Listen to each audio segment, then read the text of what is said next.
Let's make things clear about the people in NatWest Bank and Coutts losing their jobs over the Nigel Farage fiasco.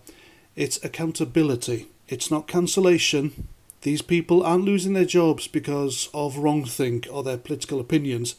They screwed up. They screwed up bad. The boss of NatWest, Dame Alison Rose, she screwed up. She used her privileged position to gain access in order to spread smears about Nigel Farage. And so she had to go.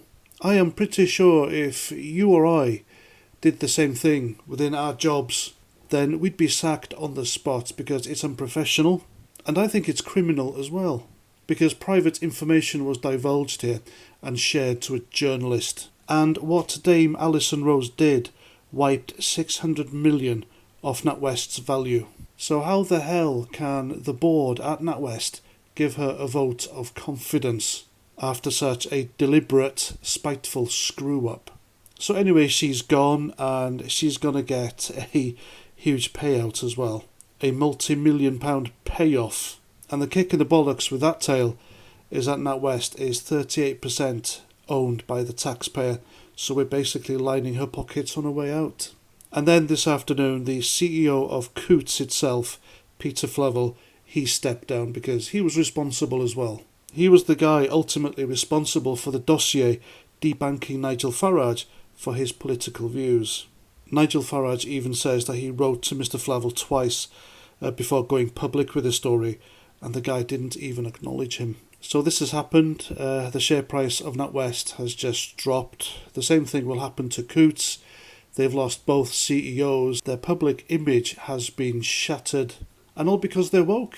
They've gone woke, and now look at them, in the shit. And now on Twitter, or social media in general, we have the regime comedians. And I use the term comedians loosely. People like Omid Jali and Dara O'Brien, amongst others, all who live in metropolitan elite London. They're all multi-millionaires. And they're all making light of this story because they haven't been debanked, of course, because their opinions are in line with the banks, which are in line with the establishment. And they are all woke. These are the same comedians who do the comedy panel shows on television, 9 out of 10 Cats, Taskmaster, Would I Lie to You? And they're all unfunny.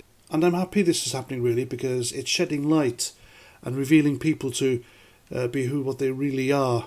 People like the bankers, the heads of these banks, the so-called BBC journalists stroke activists, and the out-of-touch regime comedians all making light of this, which is basically an essential service being taken away from someone because of what they think, and that is wholly wrong.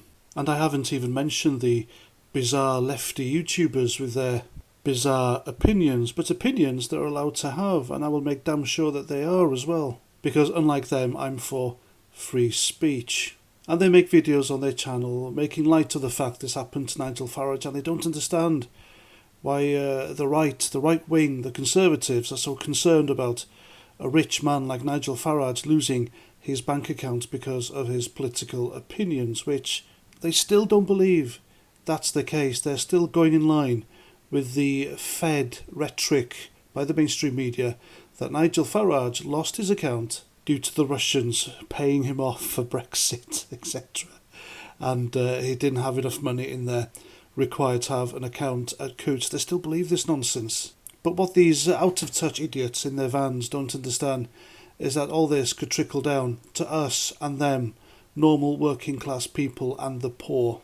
Because if they can cancel and take away a bank account from a rich guy, an influential guy, like Nigel Farage, they can do it to us, and it has been happening to us. And that's the whole point here. It's not just about Nigel Farage, it's about us and what they can do to us. And I don't want to live in a country where banks can monitor people's thoughts and penalise us for wrongthink. To me, that sounds like a dystopian socialist nightmare, and unfortunately, normal people are living this nightmare in communist China. And hopefully more heads will roll and more people will be sacked for this. And again, it's not cancellation, it's accountability. And there we go, that's my video. Hope you like. Please let me know what you think in the comments. And until the next time, Roger Trout.